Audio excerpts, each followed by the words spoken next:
الحمد للہ رب العالمین والصلاة والسلام علی اشرف خلق اللہ وسید المرسلین وعلی آلہ وصحبہ اجمعین رب اشرح لی صدری ویسر لی امری واحلل عقدۃ من لسانی یفقہوا قولی اللہم انفعنا بما علمتنا وعلمنا ما ينفعنا وزدنا علما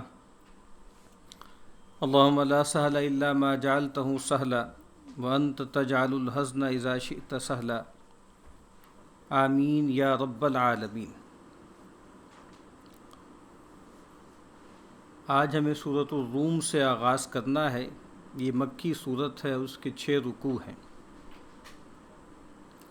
اعوذ باللہ من الشیطان الرجیم، بسم اللہ الرحمن الرحیم۔ الف لام میم غلبت الروم فی ادنی الارض وهم من بعد غلبهم سيغلبون في بضع سنين لله الأمر من قبل ومن بعد ويومئذ يفرح المؤمنون بنصر الله ينصر من يشاء وهو العزيز الرحيم۔ الف لام میم غلبت الروم فی ادنی الارض، دب گئے ہیں روم لگتے ملک میں یعنی قریب کے ملک میں، ساتھ کی زمین میں۔ وَهُم مِّن بَعْدِ غَلَبِهِمْ سَيَغْلِبُونَ، اور وہ اس دبنے پیچھے اب غالب ہوں گے، فی بضع سنین، کئی برس میں۔ یہاں پہلے شاہ صاحب کا جو فائدہ ہے وہ پڑھ لیتے ہیں۔ فرماتے ہیں روم اور فارس کے بادشاہ ملک کی سرحد پر لڑتے تھے۔ عرب سے لگتی زمین پر یعنی عراق پر کافر مکے میں چاہتے کہ فارس جیتیں، مسلمان چاہتے کہ روم واسطے اہل کتاب کے۔ تو کہتے ہیں خبریں جھوٹ اڑتی تھیں۔ حق تعالیٰ نے نازل فرمایا کہ اب تو روم دب گئے پر کئی برس میں وہ غالب ہوں گے۔ 10 برس سے کم میں اسی طرح واقع ہوا۔ ہمیں معلوم ہے کہ جب نبی اکرم صلی اللہ علیہ وسلم کی مبارک بعثت ہوئی تو اس وقت دنیا جیسے بائی پولر تھی، یعنی 2 بڑی طاقتیں تھیں اور جو آپس میں بھڑتی رہتی تھیں۔ ایک جو ہے وہ فارس جس کو پرشین امپائر کہتے ہیں، اور ایک جو ہے وہ روم جس کو رومن امپائر کہتے ہیں۔ جو آپ کو معلوم ہے کہ فارس پہ حکمران تھے وہ آتش پرست تھے اور ایک لحاظ سے گویا مشرک تھے، اور جو روم پر غالب تھے وہ اہل کتاب تھے، نصارہ تھے۔ تو یہاں بتایا جا رہا ہے، اور اس میں شاہ صاحب نے فرمایا کہ جب نبی اکرم صلی اللہ علیہ وسلم کی بعثت ہوئی اور لوگ ایمان لانے لگے مکہ میں، اور خبریں ملتی تھیں کہ آس پاس کیا ہو رہا ہے، تو اس حوالے سے مسلمانوں کی ایک جو فطری آپ سمجھ لیجئے کہ دلچسپی کہہ لیجئے، یا ان کا ایک طرف رجحان جو ہے وہ اہل کتاب کی طرف تھا، رومنز کی طرف تھا، اور مشرکین مکہ چونکہ مشرک تھے تو وہ اس لحاظ سے ان کی اصل ملتی تھی جو ہے وہ زرتشتیوں سے اور فارسیوں سے۔ تو یہاں اور یہ مارکے چل رہے تھے، یعنی آپ سمجھ لیجئے 620 عیسوی سے لے کے 614 عیسوی تک مختلف مارکے ہوتے رہے، اور 614 عیسوی میں ایران کو ایک بڑی فتح حاصل ہوئی روم پر، اور اس کے بعد ایران کا غلبہ ہو گیا۔ تو یہاں فرمایا گیا کہ غلبت الروم فی ادنی الارض، قریب کی جو زمین ہے اس میں رومی مغلوب ہو گئے، اور کہا کہ عنقریب اپنی اس مغلوبیت کے بعد کچھ برس میں، بضع سنین، کچھ برس میں یہ دوبارہ غالب ہوں گے۔ جب یہ آیات نازل ہوئیں تو سیدنا ابوبکر صدیق رضی اللہ تعالی عنہ نے ابی ابن خلف جو ایک مشرک تھا اس کے ساتھ جیسے ایک شرط باندھ لی، اور انہوں نے کہا کہ بھئی 3 برس میں جو ہے وہ ٹیبلز ٹرن ہو جائیں گی اور رومی جو ہے وہ غالب ہو جائیں گے فارس پر، اور انہوں نے 10 اونٹوں کی شرط باندھ لی۔ اس وقت تک یہ جو شرط کا معاملہ ہے اس کی حرمت نہیں آئی تھی، مکی دور ہے، اس کا بھی ابتدائی آپ سمجھ لیجیے حصہ ہے۔ تو نبی اکرم صلی اللہ علیہ وسلم کو جب اس معاملے کی خبر ہوئی تو انہوں نے کہا کہ بھائی جو ہے ایک تو یہ ہے کہ مدت بڑھا لو، چونکہ بضع سنین جو ہے وہ بضع 3 سے لے کے 9 تک کا جو مدت ہوتی ہے نا، اس کے لیے یہ اس کے عدد کے لیے بضع کا لفظ آتا ہے، اور کہا کہ بھائی اس کی اماؤنٹ بھی بڑھا دو، 100 اونٹ کر لو۔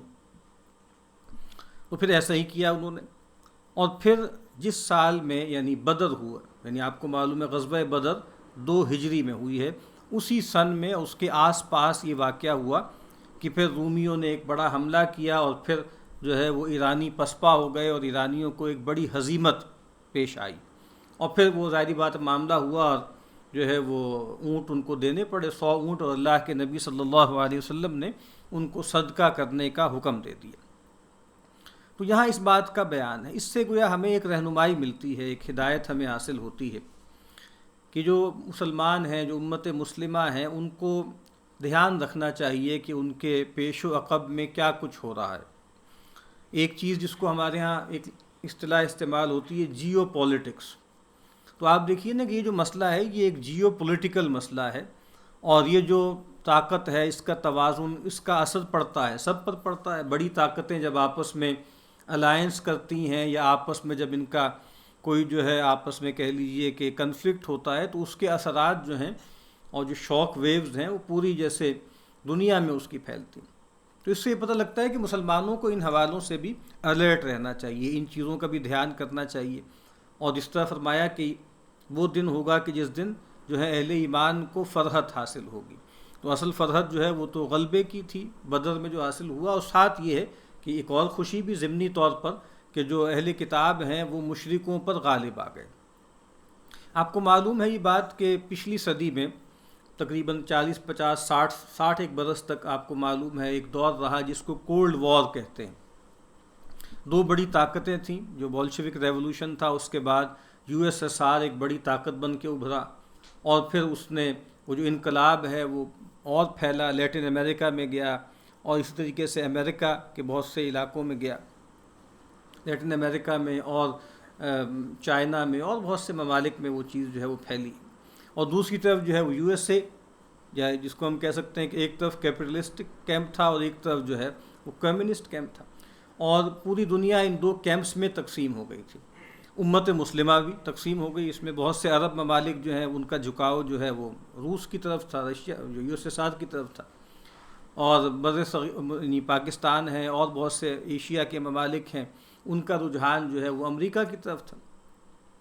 اور آپ کو معلوم ہے کہ وہاں پر بھی جب یہ سارا معاملہ ہوا تو جو امریکہ ہے اس نے اس بات کو ایکسپلائٹ کیا، خاص طور پہ مارکس کے، لینن کے، اسٹالن کے، ٹروٹسکی کے، ان لوگوں کے جو بیانات تھے نفس مذہب کے خلاف، خدا کے تصور کے خلاف، آخرت کے خلاف، ان کو بڑے پیمانے میں مختلف زبانوں میں ترجمہ کر کے پمفلٹس کی شکل میں تقسیم کیا گیا، تاکہ مسلمانوں کو جیسے دور کیا جائے جو USSR کا کیمپ ہے۔ تو گویا اس طرح کی سیاست بھی ہوتی رہی، اور جس طرح ہمارے ہاں معاملہ ہوا ہے پاکستان میں، آپ کو معلوم ہے کہ پاکستان جو ہے وہ تو امریکن کیمپ میں تھا، اور جو ہمارے لیفٹ کے لوگ ہیں، جو دانشور ہیں، وہ ایک الزام دھرتے ہیں ہمارے ملک کے خاص طور پہ جو مذہبی طبقات ہیں، جو مذہبی جماعتیں ہیں، کہ انہوں نے ناسمجھی کا ثبوت دیا اور بہت زیادہ اپنا جھکاؤ جو ہے وہ کیپٹلزم کی طرف کر لیا، امریکہ کی طرف کر لیا، اور جو رشین کیمپ تھا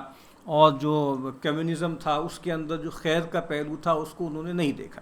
تو میں یہ بتا رہا ہوں کہ بہرحال یہ فیصلے کرنے پڑتے ہیں۔ اب یہ ایک الگ بحث ہے، اس کا موقع نہیں ہے کہ ہم دیکھیں کہ بھئی یہ جو کرٹیک ہے لیفٹ کے لوگوں کی یہ صحیح ہے یا غلط ہے، لیکن میں نے بتایا کہ یہ جو آیات ہمیں بتا رہی ہیں اس سے ہمیں ایک فیض یہ حاصل ہوتا ہے، ایک رہنمائی ملتی ہے کہ مسلمان جو ہیں وہ اس طرح کے معاملات سے غیر متعلق نہیں رہ سکتے۔ تو کہا کہ روم جو ہے وہ قریب کی زمین میں مغلوب ہو گیا، اور اس غلبے کے بعد عنقریب وہ غالب ہوں گے، اور کچھ برس میں یہ ہو جائے گا۔ للہ الامر من قبل و من بعد، اللہ ہی کے ہاتھ ہیں کام پہلے اور پچھلے۔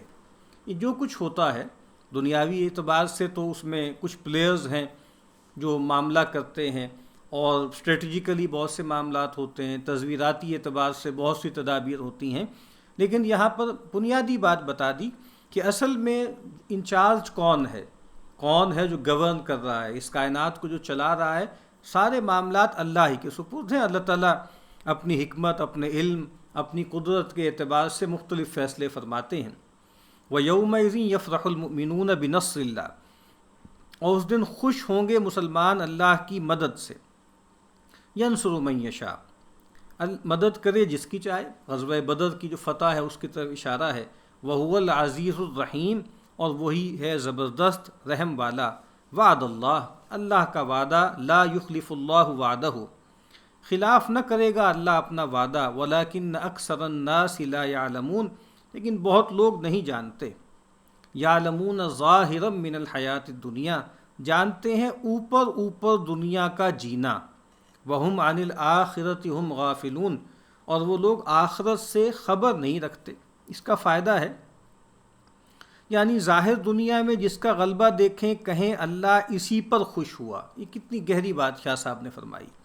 اس وقت ہم امت مسلمہ جو ہیں من حیث المجموع اس فتنے کا شکار ہیں کہ ہمیں یہ لگتا ہے کہ جو دنیا میں غالب ہے، فلرش کر رہا ہے، سائنس اینڈ ٹیکنالوجی میں آگے ہے، GNP، GDP، human development index میں، اور ان تمام چیزوں میں جو اونچے سکیل پر ہے، گویا وہ بڑھیا لوگ ہیں، وہ عمدہ لوگ ہیں، اور ہم چونکہ ان تمام پیرامیٹرز میں بہت نیچے آتے ہیں، ان تمام سکیلز میں بہت نیچے کہیں فال کرتے ہیں، تو ہم گویا محروم لوگ ہیں۔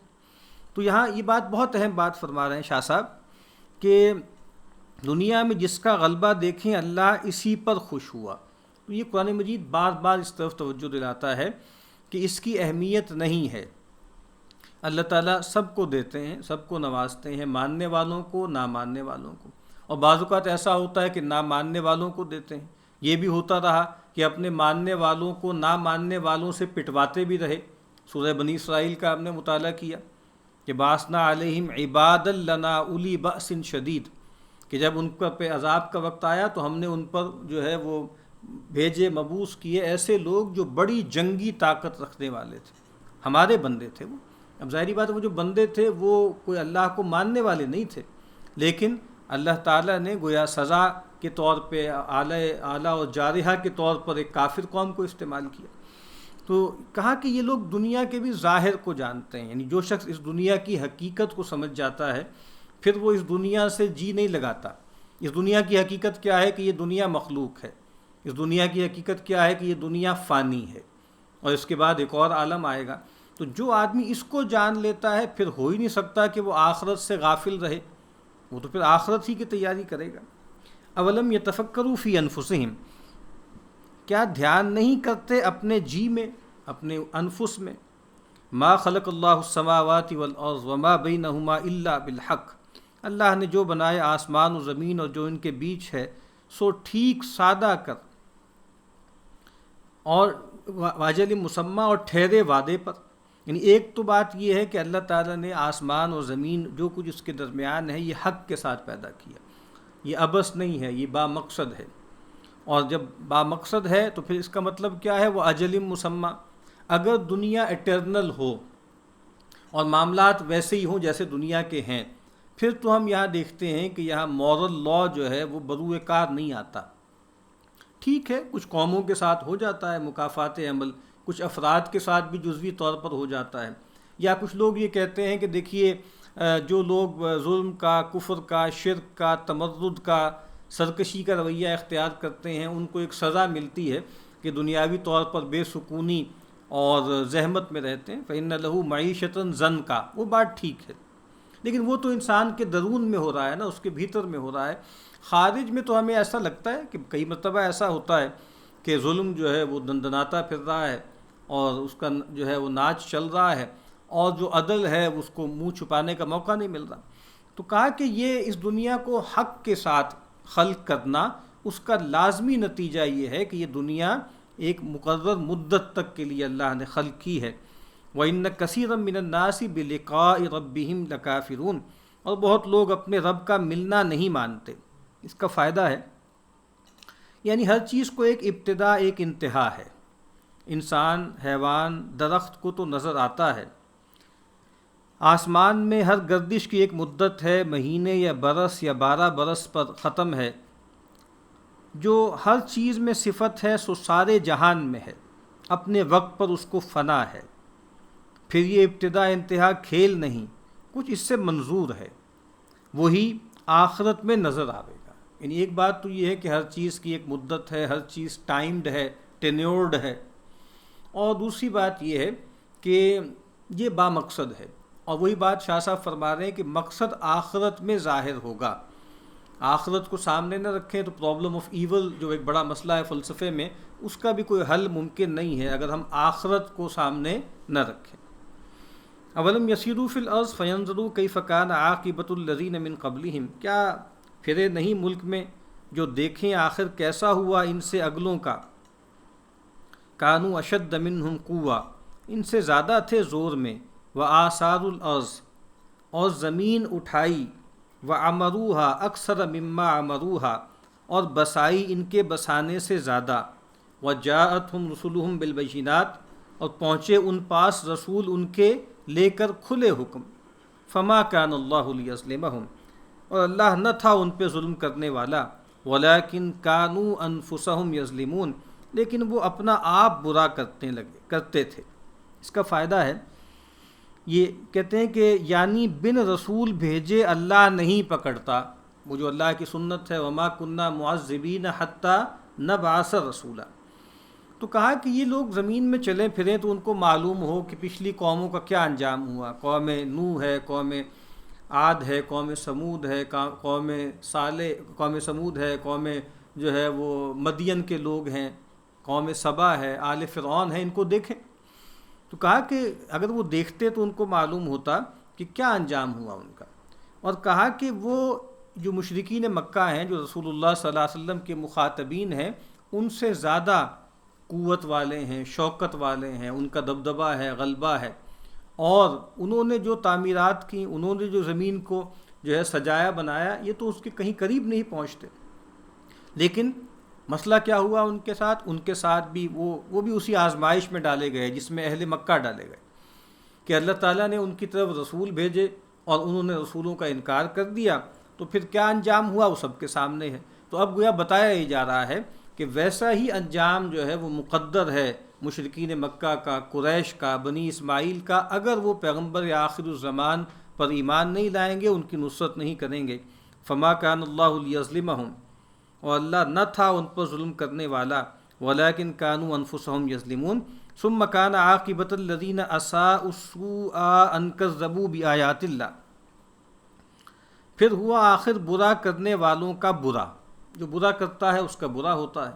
لیکن مسئلہ اصل میں کیا ہے، پیغمبروں کے مخاطبین کے ہاں تو دنیا میں یہ سب ہو جاتا ہے، لیکن بعد میں ضروری نہیں ہے کہ جو برا کرے اس کے ساتھ دنیا میں بھی برا ہو، کیونکہ دنیا اصلاً جو ہے وہ دار العمل ہے، دار الجزا نہیں ہے۔ یہ بات کئی مرتبہ عرض کی جا چکی، جب رسول بھیجے جاتے ہیں پھر گویا عدالت اللہ کی زمین پر لگ جاتی ہے، اور پھر جو قصہ زمین ہے برسر زمین اللہ تعالیٰ چکا دیتے ہیں۔ تو برا کیوں ہوا؟ ان کذبوا بآیات اللہ وکانوا بہا یستہزئون، اس پر کہ جھٹلائیں باتیں اللہ کی اور ان پر ٹھٹھے کرتے تھے۔ پھر وہی بات بار بار، قوم نوح، قوم عاد، قوم سمود، قوم شعیب، ان تمام اقوام کی بربادی کا سبب یہ نہیں تھا کہ وہ اپنے زمانے کی سائنس اینڈ ٹیکنالوجی میں پیچھے رہ گئیں، ان کا کوئی معاشی مسئلہ تھا، کوئی ویسے قحط آ پڑا تھا، کوئی جو ہے وہ دریا نے اپنا رخ پھیر لیا تھا، ایسا کچھ بھی نہیں تھا۔ سبب اس کا کیا تھا؟ اللہ کی آیات کی تکذیب اور ان کا استہزاء۔ اس کا فائدہ ہے، اب شاہ صاحب دیکھیں کیا فرما رہے ہیں، یعنی ایک قوم کو جن باتوں پہ سزا ملی سب کو وہی ملنی ہے، سب کی فنا بھی ایک کی فنا سے سمجھو، اور سب کی سزا بھی ایک کی سزا سے بوجھو۔ وہی بات کہ دیکھو یہ قانون ہے، سنت اللہ ہے، اللہ کی سنت کو سمجھو، وَلَن تَجِدَ لِسُنَّتِ اللَّهِ تَبْدِيلًا وَلَن تَجِدَ لِسُنَّتِ اللَّهِ تَحْوِيلًا، تم اللہ کی سنت کو بدلا ہوا اور مڑا ہوا، اپنی جگہ سے ہٹا ہوا نہیں پاؤ گے۔ اللہ یبدأ الخلق ثم یعیدہ ثم الیہ ترجعون، اللہ بناتا ہے پہلی بار، پھر اس کو دہرا دے گا، پھر اسی کی طرف پھر جاؤ گے۔ وَيَوْمَ تَقُومُ السَّاعَةُ يُبْلِسُ الْمُجْرِمُونَ، اور جس دن اٹھے گی قیامت، آس ٹوٹے رہ جاویں گے گناہ گار۔ کتنا اچھا ترجمہ ہے، یبلس کا ترجمہ کیا، ابلس یبلس کا ترجمہ، آس ٹوٹے رہ جاویں گے گناہ گار، ان کی آس ٹوٹ جائے گی، اور ان کی ساری آس کس سے وابستہ تھی؟ اپنے معبودان سے، جن کو وہ پوچھتے تھے یہ شفعاء ہیں، یہ شرکاء ہیں، اللہ کے ساتھ شریک ہیں، ہمیں بچا لے جائیں گے۔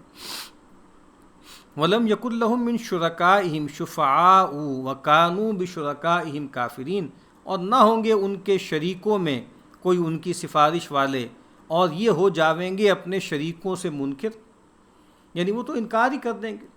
وَيَوْمَ تَقُومُ السَّاعَةُ يَوْمَئِذٍ يَتَفَرَّقُونَ، اور جس دن اٹھے گی قیامت اس دن لوگ بھانت بھانت ہوں گے، مختلف گروہوں میں تقسیم ہوں گے۔ فَأَمَّا الَّذِينَ آمَنُوا وَعَمِلُوا الصَّالِحَاتِ، بیسک جو رجمنٹیشن ہے نا، بیسک جو پولرائزیشن ہے، وہ تو ایمان والے اور کفر والے، توحید والے شرک والے، ٹھیک ہے۔ لیکن اب جو توحید والے ہیں ان کے بھی کئی گروپ، کئی جو ہے آپ سمجھ لیں مراتب ہیں، سابقون ہیں، اور پھر ان کی اتباع کرنے والے ہیں، پھر وہ لوگ ہیں جو احسان کرنے والے ہیں، وہ لوگ ہیں جو ظالم لنفسہ ہی ہیں۔ اسی طرح جو اہل کفر و شرک ہیں ان کے بھی کئی مراتب ہیں، لیکن بنیادی پولرائزیشن کیا ہے، تقسیم کیا ہے؟ فَأَمَّا الَّذِينَ آمَنُوا وَعَمِلُوا الصَّالِحَاتِ فَهُمْ فِي غَوْضَةٍ يُحْبَرُونَ، سو جو یقین لائے اور کیے بھلے کام سو باغ میں ہیں، ان کی آؤ بھگت ہوتی ہے۔ یعنی جو ایمان والے ہیں، نیک اعمال کرتے ہیں، تو وہ جو ہے جنت میں ہوں گے اور بڑے مزے میں ہوں گے، مستی میں ہوں گے، آؤ بھگت ہو رہی ہوگی، مسرور ہوں گے بہت۔ ہمارے ہاں آپ کو معلوم ہے کچھ لوگوں نے جو ہے وہ ایک موسیقی کا مسئلہ ہے اس کو بہت کنٹروورشل بنا دیا۔ جعفر شاہ صاحب پھلواروی کی ایک کتاب ہے اسلام اور موسیقی، تو اس میں انہوں نے بہت سی روایات سے استدلال کیا ہے، پھر قرآن مجید کی اس آیت میں جو یحبرون کا لفظ ہے نا، اس کو گویا کھینچ کھانچ کے کوشش کی ہے کہ اس سے مراد جو ہے وہ گویا وہ جو موسیقی ہے اور جو طرب ہے اس کی طرف اشارہ ہے، لیکن بہرحال یہ بہت ہی فار فیشٹ باتیں ہیں، اور ظاہری بات ہے یہ تو ایک بیان ہے، اس سے کوئی حکم تو نکل بھی نہیں سکتا۔ وَأَمَّا الَّذِينَ كَفَرُوا وَكَذَّبُوا بِآيَاتِنَا، اور جو منکر ہوئے اور جھٹلائیں ہماری باتیں، وَلِقَاءِ الْآخِرَةِ، اور ملنا پچھلے گھر کا، فَأُولَٰئِكَ فِي الْعَذَابِ مُحْضَرُونَ، سو سنتاپ میں پکڑے آئے ہیں۔ محضرون کا مطلب کیا ہے کہ عذاب میں یہ لوگ پکڑے ہوئے آئیں گے۔ فسبحان اللہ، تو سنتاپ جو ہے یہ سنسکرت کا لفظ ہے اور اس کا معنی کیا ہے؟ دکھ، عذاب، تو کہا کہ یہ دکھ میں، عذاب میں پکڑے ہوئے آئیں گے۔ فسبحان اللہ حین تمسون وحین تصبحون، سو پاک اللہ کی یاد ہے جب شام کرو اور صبح کرو۔ وَلَهُ الْحَمْدُ فِي السَّمَاوَاتِ وَالْأَرْضِ، اور اسی کی خوبی ہے آسمان و زمین میں۔ وَعَشِيًّا وَحِينَ تُظْهِرُونَ، اور پچھلے وقت اور جب دوپہر ہو، ہر وقت اللہ کی تسبیح و تحمید ہے۔ یہ تسبیح و تحمید اللہ تعالیٰ کی معرفت کے گویا دو پہلو ہیں۔ ایک سلبی پہلو کیا ہے کہ بھئی اللہ تعالیٰ سے ہر طرح کی کمی، کمزوری، زوال، نقص، اس کی نفی کرنا، یہ تسبیح ہے، اللہ پاک ہے۔ اور پھر تحمید کیا ہے کہ ہر وصف، ہر صفت، ہر خوبی اللہ تعالیٰ میں اپنے کمال کے ساتھ پائی جاتی ہے۔ اس کا فائدہ ہے یعنی پاک اللہ کو یاد کرو اور اس کی خوبی آسمان و زمین میں ہو رہی ہے۔ ان 4 وقتوں پہ کرو، صبح کی نماز اور شام کی، اسی میں مغرب اور عشاء آ چکی، اور پچھلے وقت عصر اور دوپہر ظہر، یعنی ایک طرح سے ان آیات سے اور بھی مفسرین نے جو 5 وقتہ نماز ہیں ان کے اوقات جیسے اجمالی طور پہ وہ ظاہر ہوتے ہیں۔ یخرج الحی من المیت و یخرج المیت من الحی، نکالتا ہے جیتا مردے سے اور نکالتا ہے مردہ جیتے سے۔ وَيُحْيِي الْأَرْضَ بَعْدَ مَوْتِهَا، اور جلاتا ہے زمین کو اس کے مرے پیچھے۔ وَكَذَلِكَ تُخْرَجُونَ، اور اسی طرح تم نکالے جاؤ گے۔ اس کا فائدہ ہے یعنی مٹی مردہ سے جیتے جاندار، اب یہاں شاہ صاحب بتا رہے ہیں کہ زمین مردہ ہے، اس میں سے جاندار نکل آتے ہیں۔ اس کے اور تعویلات بھی کی گئی ہیں کہ بعض اوقات صاحب ایمان ہوتا ہے اور صاحب ایمان سے تولد کرتا ہے ایک سرکش، یعنی وہ جو زندہ ہے اللہ کی یاد میں ہے وہ زندہ ہے، اور جو اللہ کا منکر ہے وہ گویا مردہ ہے۔ تو سیدنا جو ہیں وہ نوح ہیں، اور جو ہے ان کا صاحبزادہ، ان کی اولاد تھی، لیکن بہرحال وہ ایمان نہیں لائے۔ اور اسی طرح مردہ سے زندہ اللہ پیدا کرتے ہیں۔ آزر جو ہے وہ مشرک تھا اور پروہت تھا جو ہے اس بت کدے کا، لیکن اس کے ہاں سیدنا ابراہیم خلیل الرحمن جو ہے وہ تولد کرتے ہیں۔ تو یہ قرآن مجید میں جگہ جگہ یہ مثال بھی دی گئی ہے کہ زمین مردہ ہوتی ہے، ہم اس میں پانی برساتے ہیں، وہ زندہ ہو جاتی ہے۔ اسی طرح ہم تمہیں بھی جو ہے وہ نکال دیں گے۔ وَمِنْ آیَاتِهِ أَنْ خَلَقَكُم مِّن تُرَابٍ، اور اس کی نشانیوں سے یہ کہ تم کو بنایا مٹی سے، ثُمَّ إِذَا أَنْتُمْ بَشَرٌ تَنْتَشِرُونَ، پھر اب تم انسان ہو پھیل پڑے۔ اب یہاں کئی آیات ہیں جس میں اللہ تعالیٰ کی نشانیاں بیان ہوئی ہیں۔ مشرکین مکہ بار بار فرمائشیں کر رہے ہیں کہ جس طرح پچھلی رسولوں کو بڑے بڑے حصے معجزے دیے گئے، ان کو کیوں نہیں دیے گئے؟ باغ اگا دیں، ان کے لیے خزانہ آ جائے، فرشتے آئیں ہر کارے بن کے ان کے آگے آگے چلیں۔ تو اب بتایا جا رہا ہے کہ یہ نشانیاں طلب کر رہے ہیں، اگر تھوڑی سی جو ہے وہ توجہ سے دیکھیں تو اس کائنات میں ہر جا اللہ کی نشانیاں پھیلی ہوئی ہیں۔ اب وہ نشانیاں ایک ایک کر کے بیان کر رہے ہیں کہ دیکھو تمہیں ہم نے مٹی سے پیدا کیا اور پھر تمہیں اس زمین میں جو ہے وہ پھیل پڑے ہو۔ وَبَثَّ مِنْهُمَا رِجَالًا كَثِيرًا وَنِسَاءً، اور آدم اور حوا کے ذریعے ہم نے زمین میں کثیر تعداد میں مرد اور عورتوں کو پھیلا دیا۔ وَمِنْ آیَاتِهِ أَنْ خَلَقَ لَكُم مِّنْ أَنفُسِكُمْ أَزْوَاجًا، اور اس کی نشانیوں سے یہ کہ بنا دیے تم کو تمہاری قسم سے جوڑے، لِتَسْكُنُوا إِلَيْهَا، کہ چین پکڑو ان کے پاس، وَجَعَلَ بَيْنَكُم مَّوَدَّةً وَرَحْمَةً، اور رکھا تمہارے بیچ پیار اور مہر، إِنَّ فِي ذَلِكَ لَآيَاتٍ لِقَوْمٍ يَتَفَكَّرُونَ، تو اس میں بہت پتے ہیں ان کو جو دھیان کرتے ہیں۔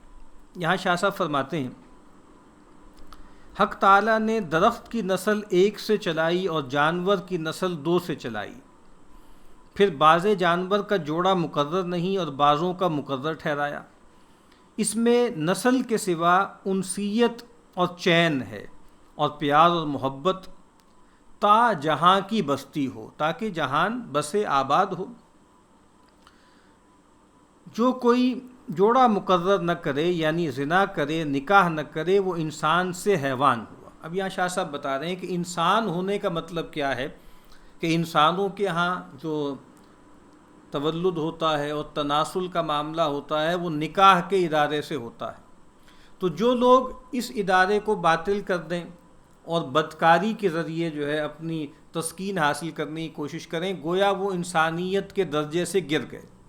اور جدید انسان کا معاملہ یہی ہے نا، جب اس نے اپنے آپ کو آئیڈینٹیفائی کیا کہ ہم بندر کی اولاد ہیں اور انسانوں میں اور بندروں میں کوئی جوہری فرق نہیں ہے، کوئی سبسٹانشل یا کوالٹیٹیو فرق نہیں ہے، کوئی ایسنشیل فرق نہیں ہے، بلکہ فرق جو ہے وہ 19-20 کا نہیں ہے تو 15-20 کا ہوگا، اور بس جانور ہی ہیں۔ بس جانوروں کا کہ آپ سمجھ لیجئے جو سب سے زیادہ ڈیولپڈ برین ہے وہ انسانوں کا ہے، بس جو کارٹیکس ہے یہاں پر وہ سب سے زیادہ ڈیولپڈ ہے، بڑا ہے، اس کا سائز بھی بڑا ہے جانوروں سے۔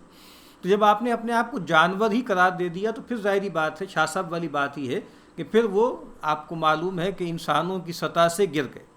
اب یہاں کتنی غیر معمولی اللہ کی جو ہے وہ نشانی بیان کی گئی ہے جو میاں بیوی کا تعلق ہے، اور غیر معمولی بات ہے یہ۔ بہت سے جو ہے لوگ ہوتے ہیں جو پہلے سے واقف ہوتے ہیں، کزنز ہیں یا جاننے والے ہیں جو بعد میں میاں بیوی بنتے ہیں، لیکن کتنے ہی ایسے لوگ ہوتے ہیں کہ پہلی مرتبہ ہی ان کی گویا ملاقات ہو رہی ہوتی ہے، لیکن اللہ تعالیٰ کی طرف سے غیر معمولی آپ دیکھتے ہیں کہ تاثیر رکھی ہے اس رشتے میں، کہ اگر مرد و عورت دونوں جو ہیں وہ اللہ تعالیٰ کی حدود کی حفاظت کریں، جو سورہ پڑھتے آ رہے ہیں نا، سورہ نساء میں بھی، سورہ بقرہ میں بھی، جگہ جگہ ان یقیما حدود اللہ، اگر وہ یہ طے کر لیں نا کہ ہمارا یہ جو گھر ہے یہ اس میں ہمیں اللہ کی حدود قائم کرنی ہے، تو آپ دیکھتے ہیں کہ معجزانہ طور پر دلی محبت اور تعلق جو ہے وہ پیدا ہو جاتا ہے۔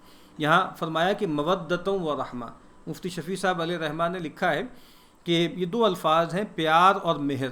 تو کہتے ہیں کہ جوانی میں اور جو ہے آپ سمجھ لیجئے جب انسان نسبتاً جوان ہوتا ہے اس وقت جو ہے میاں بیوی میں جو تعلق ہوتا ہے وہ گویا مودت والا، محبت والا، اور جیسے جیسے عمر بڑھتی جاتی ہے، ادھیڑ عمری اور بڑھاپے کی طرف انسان جاتا ہے تو میاں بیوی کے تعلق میں رحمت، شفقت اور یہ والا پہلو جو ہے وہ غالب آ جاتا ہے۔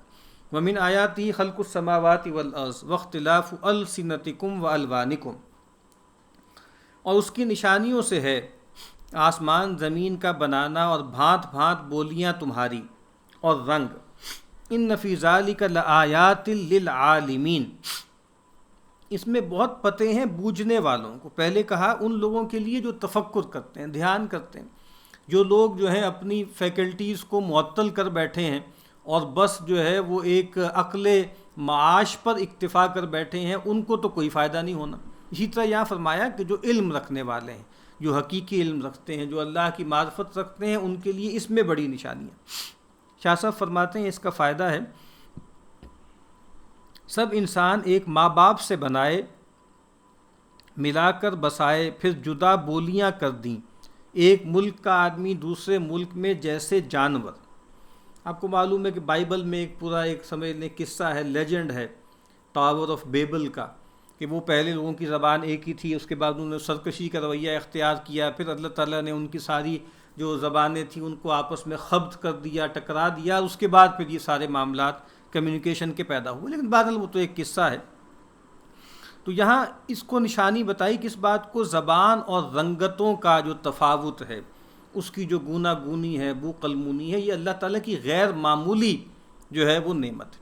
آدم اور حوا سے نسل چلی ہے، اور آپ دنیا میں دیکھیے ہزاروں جو ہے وہ زبانیں ہیں اور لاکھوں بولیاں ہیں، اور کتنے رنگ ہیں انسانوں کے۔ تو یہ کیا ہے جس کو آج کل ہمارے ہاں بہت کہا جاتا ہے نا، ڈائیورسٹی۔ تو ڈائیورسٹی واقعتاً یا پلورلزم یا ملٹی کلچرلزم، پرابلم کیا پیدا ہو رہی ہے؟ یعنی یہ نشانیاں ہیں اللہ کی کہ دیکھو رنگ مختلف ہیں، اور آپ کو معلوم ہے کہ اس وقت بھی امریکہ میں جو مسئلہ چل رہا ہے وہ ریسزم کا ہے، BLM کے نام سے جو موومنٹ وہاں چل رہی ہے نا، کہ بلیک لائف جو ہے وہ میٹر۔ تو یہ کیا ہے کہ لوگوں نے اس کو تفوق کی بنیاد بنا دیا کہ ہماری زبان بڑھیا ہے، ہماری رنگت بڑھیا ہے، ہماری نسل اونچی ہے۔ یہ نہیں ہے۔ قرآن مجید بتاتا ہے کہ وَجَعَلْنَاكُمْ شُعُوبًا وَقَبَائِلَ لِتَعَارَفُوا، ہم نے تمہیں قبیلوں میں، کنبوں میں، برادریوں میں تقسیم کر دیا تاکہ تم ایک دوسرے سے تعارف حاصل کر لو۔ لیکن یہ شرف کا موضوع نہیں ہے۔ ان اکرمکم عند اللہ اتقاکم، تم میں جو سب سے شرف والے، عزت والے ہیں اللہ کے نزدیک، وہ ہیں جو سب سے زیادہ متقی ہیں۔ تو یہ نشانی ہے۔ لیکن ہمارے ہاں ہو کیا رہا ہے کہ ان چیزوں کو، پلورلزم کو یا ڈائیورسٹی کو، چاہے وہ ریشل ہو، چاہے وہ ریلیجس ہو، چاہے وہ اب آپ کو معلوم ہے کہ سیکشول اورینٹیشن میں ہو، چاہے وہ جو ہے معاشرے کی جو طبقاتی تقسیم ہے اکنامک بنیاد پر وہ ہے، اس کو ایک تو بنا رہے ہیں، ایک دوسرے کو بھڑانے کا ذریعہ بنا رہے ہیں۔ اور دوسری بات یہ ہے کہ یہ جو ڈائیورسٹی ہے کچھ ایسی ہے کہ جو اللہ کی طرف سے ہے، جو جبری ہے، اس کو تو دین اکنالج کرتا ہے، فطرت بھی قبول کرتی ہے۔ اور ایک ڈائیورسٹی ہے جو جعلی طور پر پیدا ہوئی ہے، اور وہ فطرت سے انحراف کے نتیجے میں، خاص طور پہ جو سیکشول اورینٹیشن کا معاملہ ہے نا، اس میں وہ یہ کہتے ہیں کہ اس میں یہ ڈائیورسٹی ہے، آپ اس کو قبول کریں۔ ایک ہیٹرو سیکشول ہے، ایک ہومو سیکشول ہے، ایک بائی سیکشول ہے، ایک ٹرانس سیکشول ہے، ایک انٹر سیکشول ہے، 20 انہوں نے اس طرح کی جو ہے وہ اورینٹیشنز بنا دی۔ اور وہ کہتے ہیں کہ جس طرح آپ رنگوں کے تفاوت کو جو ہے برداشت کر رہے ہیں، نہ صرف برداشت کر رہے ہیں، سیلیبریٹ کر رہے ہیں، اسی طریقے سے زبانوں کا جو اختلاف ہے اور قومیتوں کا اختلاف ہے، اس کو نہ صرف آپ قبول کرتے ہیں بلکہ اس کی قدر کرتے ہیں آپ۔ تو آپ کو یہ جو تقسیم ہے جنسی تعلق کے حوالے سے، اس کو بھی قبول کریں۔ تو یہ غلط فہمی ہے، اس کو کہتے ہیں کیٹیگری مسٹیک ہے۔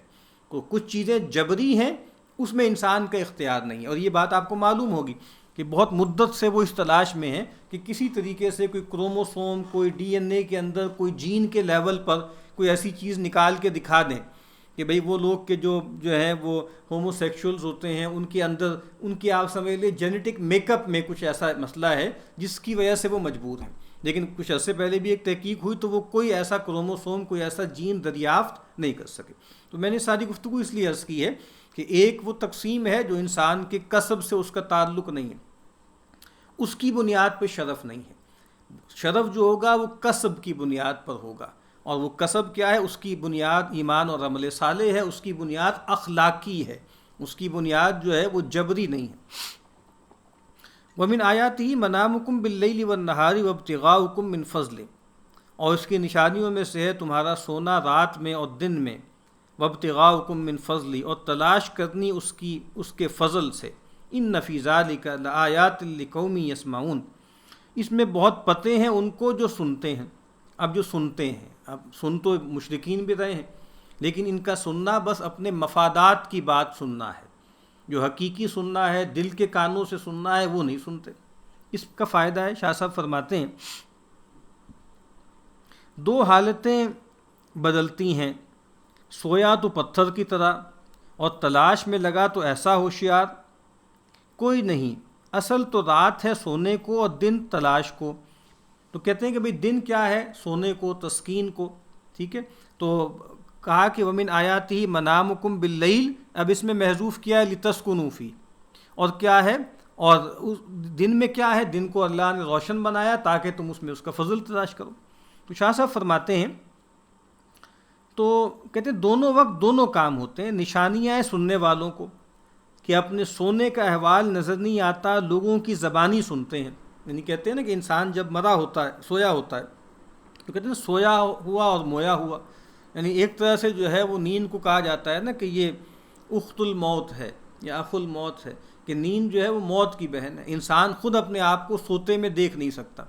تو اسی طریقے سے انسان جب مر جائے گا اس وقت بھی دوسرے اس کو دیکھ رہے ہوں گے، وہ تو اپنے آپ کو دیکھ نہیں سکتا. تو یہ بہت نشانیاں ہیں اللہ کی. دن اور رات کتنی نشانیاں ہیں. دن کو اللہ نے رات کو اندھیری بنایا تاکہ تم اس میں سکون حاصل کرو، دن کو روشن بنایا تاکہ تم اس میں اللہ کا فضل تلاش کرو. ومن آیاتہ یریکم البرق خوفا وطمعا، اور اس کی نشانیوں سے یہ کہ دکھاتا ہے تم کو بجلی، ڈر اور امید. وَيُنَزِّلُ مِنَ السَّمَاءِ مَاءً، اور اتارتا ہے آسمان سے پانی. فَيُحْيِي بِهِ الْأَرْضَ بَعْدَ مَوْتِهَا، پھر جلاتا ہے اس سے زمین کو مر گئے پیچھے. إِنَّ فِي ذَلِكَ لَآيَاتٍ لِقَوْمٍ يَعْقِلُونَ، اس میں بہت پتے ہیں ان کو جو بوجھتے ہیں. تو اب ہم معلوم ہے کہ جب طوفان باد و باران آتا ہے تو تھنڈر سٹارم جب آتا ہے، بجلی کڑکتی ہے اور دھاڑنے کی آواز آتی ہے، اس کے بعد بارش برستی ہے. تو اب آپ دیکھیے نا کہ بجلی جو ہے اس میں خوف بھی ہے اور طمع بھی ہے. خوف کیا ہے کہ بجلی گر نہ جائے، ہمارے کھیت نہ تباہ ہو جائیں، ہم خود برباد نہ ہو جائیں. اور طمع کیا ہے کہ اس کے ساتھ یہ مقدمہ ہے بارش کا. اب بارش برسے گی، رحمت آئے گی، ہماری فصلیں اگے گی، ہمارے جو ہے مویشی ہم ان کو چرائیں گے، ہمارے اپنے پانی کا بندوبست ہوگا. تو دیکھیے ایک ہی چیز ہے جس میں اللہ کا جلال بھی ظاہر ہو رہا ہے اور اللہ کا جمال بھی، اس کا اظہار بھی ہو رہا ہے. اور پھر وہی بات، بار بار ایک تمثیل کہ زمین کو اس کی موت کے بعد اللہ زندہ کر دیتے ہیں، اسی طریقے سے اللہ تعالیٰ تمہیں بھی زندہ کر دیں گے. وَمِنْ آيَاتِهِ أَن تَقُومَ السَّمَاءُ وَالْأَرْضُ بِأَمْرِهِ، اور اس کی نشانیوں سے یہ کہ کھڑا ہے آسمان اور زمین اس کے حکم سے، ٹلتا نہیں ہے. إِنَّ اللَّهَ يُمْسِكُ السَّمَاوَاتِ وَالْأَرْضَ أَن تَزُولَا. بار بار یہ توجہ دلا رہا ہوں، اللہ کی کتاب کو پڑھیں تو یہ بات معلوم ہوتی ہے کہ کوئی چیز آٹو پر نہیں ہے، کوئی چیز جو ہے وہ الل ٹپ نہیں ہو رہی، آپ سے آپ نہیں ہو رہی. یہ جو کوزیلٹی کے ہم فریب میں آئے ہوئے ہیں نا کہ کاز اینڈ ایفیکٹ ہے، اس کی ایک چین ہے، اس میں ہم بندھے ہوئے ہیں اور جیسے یہ ہوگا تو یہ ہو جائے گا، نہیں. اللہ تعالیٰ ہے جس نے قائم رکھا ہوا ہے آسمان و زمین کو. ثم اذا دعاکم دعوة من الارض اذا انتم تخرجون، پھر جب پکارے گا تم کو ایک بار زمین سے تبھی تم نکل پڑو گے. اسی زمین میں تمہارے ریمننٹس ہیں نا، ارواح تمہاری کسی برزخ کے مقام پر ہیں، اللہ تعالیٰ ان کو جوڑ دیں گے اور تمہیں نکال کھڑا کریں گے. وَلَهُ مَنْ فِي السَّمَاوَاتِ وَالْأَرْضِ، اور اسی کے ہیں جو کوئی ہیں آسمان و زمین میں. كُلٌّ لَهُ قَانِتُونَ، سب اس کے حکم کے تابع ہیں، سب قنوت کر رہے ہیں. یعنی انسانوں اور جنات کو چھوڑ کر باقی تو پوری طرح اللہ کی گرفت میں ہیں. انسان اور جنات بھی قنوت میں ہیں، وہ بس ایک محدود سا ان کا اختیار ہے، وہاں کچھ وہ کھل کھیل لیتے ہیں، ورنہ پیدا ہونے میں، مرنے میں، بوڑھے ہونے میں اور بیماریوں کے آنے میں، مال کے ملنے میں کتنی چیزیں ایسی ہیں کہ اللہ کے حکم کے آگے وہ بھی جھکے ہوئے ہیں، چاہے وہ اپنے اختیار کو بروئے کار لا کر اس کو تسلیم کریں یا نہ کریں. وہ بھی جس کو عبادت بالاجبار کہتے ہیں یا عبادت بالتسخیر کہتے ہیں، اس کے سامنے تو وہ بھی بے بس ہیں. وَهُوَ الَّذِي يَبْدَأُ الْخَلْقَ ثُمَّ يُعِيدُهُ، اور وہی ہے جو پہلی بار بناتا ہے اور پھر اس کو دہرا دے گا. وَهُوَ أَهْوَنُ عَلَيْهِ، اور وہ آسان ہے اس پر. وَلَهُ الْمَثَلُ الْأَعْلَى فِي السَّمَاوَاتِ وَالْأَرْضِ، اور اس کی کہاوت سب سے اوپر آسمان و زمین میں. وَهُوَ الْعَزِيزُ الْحَكِيمُ، اور وہ ہے زبردست حکمتوں والا. کہا کہ اللہ کے لیے بہت آسان ہے آسمان اور زمین کو، یعنی انسان کو پیدا کرنے کے بعد دوبارہ پیدا کرنا بہت آسان ہے. انتم اشد خلقا ام السماء، کیا تمہاری تخلیق زیادہ بھاری ہے، مشکل ہے یا آسمان کی؟ شاہ صاحب فرماتے ہیں یعنی آسمان کے لوگ نہ کھاویں نہ پیویں نہ حاجت بشری رکھیں، سوائے بندگی کچھ کام نہیں. اور زمین کے لوگ سب چیز میں آلودہ، پر اللہ کی صفت نہ ان سے ملے نہ ان سے، اور وہ پاک ذات ہے۔ ہاں کہتے ہیں اور اللہ کی صفت جو ہے نہ ان سے ملے نہ ان سے، یعنی فرق بہت ہے۔ اگر آپ انسانوں اور فرشتوں کا کمپیریزن کریں، شاہ صاحب یہ کر رہے ہیں کہ فرشتے بڑے مرتبے کے ہیں، ان کے ساتھ اس طرح کا نفس نہیں ہے، کھانا پینا اور اس طرح کی جبلتیں نہیں ہیں، انسان کے ساتھ یہ سب لگا ہوا ہے، آلودہ ہے۔ لیکن اللہ انسان سے تو بہت ماوراء ہے ہی، فرشتوں سے بھی بہت وَلَهُ الْمَثَلُ الْأَعْلَىٰ، یعنی فرشتے بھی اللہ کے بندے ہیں، اور فرشتوں کے ذریعے بھی اللہ کی تشبیہ نہیں دی جا سکتی۔ لَيْسَ كَمِثْلِهِ شَيْءٌ، اس کے تو مثل کی طرح بھی کوئی نہیں۔ ضرب لکم مثلا من انفسکم، بتائی تم کو ایک کہاوت تمہارے اندر سے۔ حل لکم مما ملکت ایمانکم من شرکاء فیما رزقناکم فانتم فیہ سواء، تمہارے جو ہاتھ کے مال ہیں ان میں سے ہیں کوئی ساجی تمہارے ہماری دی روزی میں کہ تم سب اس میں برابر رہو۔ تخافونہم کخیفتکم انفسکم، خطرہ رکھو ان کا جیسے خطرہ رکھو اپنوں کا۔ کذالک نفصل الآیات لقوم یعقلون، یوں کھولتے ہیں ہم پتے ان لوگوں کو جو بوجھتے ہیں۔ شاہ صاحب لکھتے ہیں یعنی تم جھوٹے مالک ہو لونڈی غلام کے، جھوٹے مالک ہو نا، وہ کوئی تم نے ان کو خلق نہیں کیا، اصلاً تم ان کو روزی نہیں دیتے، اللہ نے تمہیں بھی پیدا کیا ان کو بھی کیا، اللہ تمہیں بھی کھلاتا ہے، اور جو تمہیں کھلاتا ہے اس میں سے تم ان کو کچھ کھلا دیتے ہو۔ تو کہا کہ لونڈی غلام کے سب روزی کھاتے ہو اللہ کی، پھر بھی برابر ساجی نہیں ہو سکتے تمہارے جیسے اپنے بھائی بند، یعنی تم تو اپنے غلاموں کو بھی جن کے تم خالق مالک نہیں ہو اپنے برابر نہیں کرتے، تو اللہ کے بارے میں کیسے سوچ لیا کہ اللہ تعالیٰ اپنی مخلوقات میں سے کسی کو اپنے ساتھ شریک کر لیں گے، اپنا ساجی بنا لیں گے۔ بل اتبع الذین ظلموا اہواءہم بغیر علم، بلکہ چلے ہیں یہ بے انصاف اپنے چاؤ پر بن سمجھے۔ فمن یہدی من اضل اللہ، سو کون سجھاوے جس کو اللہ نے بہکایا۔ وما لہم من ناصرین، اور کوئی نہیں ان کے مددگار۔ فاقم وجہک للدین حنیفا، سو تو سیدھا رکھ اپنا منہ دین پر۔ فطرت اللہ التی فطر الناس علیہا، وہی ہے تراش اللہ کی جس پر تراشا لوگوں کو۔ لا تبدیل لخلق اللہ، بدلنا نہیں اللہ کے بنائے کو۔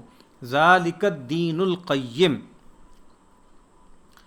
یہی ہے دین سیدھا۔ ولیکن اکثر الناس لا یعلمون، اور لیکن بہت لوگ نہیں سمجھتے۔ اس کا فائدہ ہے یعنی اللہ سب کا حاکم مالک، سب سے نرالا، کوئی اس کے برابر نہیں، کسی کا زور اس پر نہیں، یہ باتیں سب جانتے ہیں، اس پر چلنا چاہیے۔ ایسے ہی کسی کے جان مال کو ستانا، ناموس میں عیب لگانا ہر کوئی برا جانتا ہے۔ ایسے ہی اللہ کو یاد کرنا، غریب پر ترس کھانا، حق پورا دینا، دغا نہ کرنی ہر کوئی اچھا جانتا ہے۔ اس پر چلنا وہی ہے دین، سچا ہے۔ ان چیزوں کا بندوبست پیغمبروں کی زبان سے اللہ نے سکھلا دیا۔ اب یہ جو فطرت کا تصور ہے شاہ صاحب اس کو بتا رہے ہیں۔ کیا بتا رہے ہیں؟ کہ اللہ کے ساتھ کوئی شریک نہیں ہے۔ اللہ نے انسان کو پیدا کیا، اس کی فطرت میں توحید کا بیج بو دیا، اور جیسے ہم نے پڑھا تھا کہ ایک عہد بھی لیا اللہ تعالیٰ نے انسانوں کی ارواح سے، الست بربکم، سب نے کہا بلا شہدنا، کیوں نہیں۔ تو شاہ صاحب کہہ رہے ہیں یہ فطرت ہے۔ اسی طریقے سے جس کو ہم یونیورسل ٹروتھس کہتے ہیں، شاہ صاحب فرما رہے ہیں نا کہ مال جو ہے کھانا، کسی کو ستانا، ناموس پہ عیب لگانا، یہ وہ برائیاں ہیں جو انٹرنزک ہیں، انیٹ ہیں انسان کے اندر۔ اور اس کے برعکس جو ہے کہتے ہیں جی اللہ کو یاد کرنا، غریب پہ ترس کھانا، لوگوں کا حق دینا، دغا نہ کرنا، یہ سب بھی فطرت میں ہے۔ تو کہا کہ اس کو نہ بدلو۔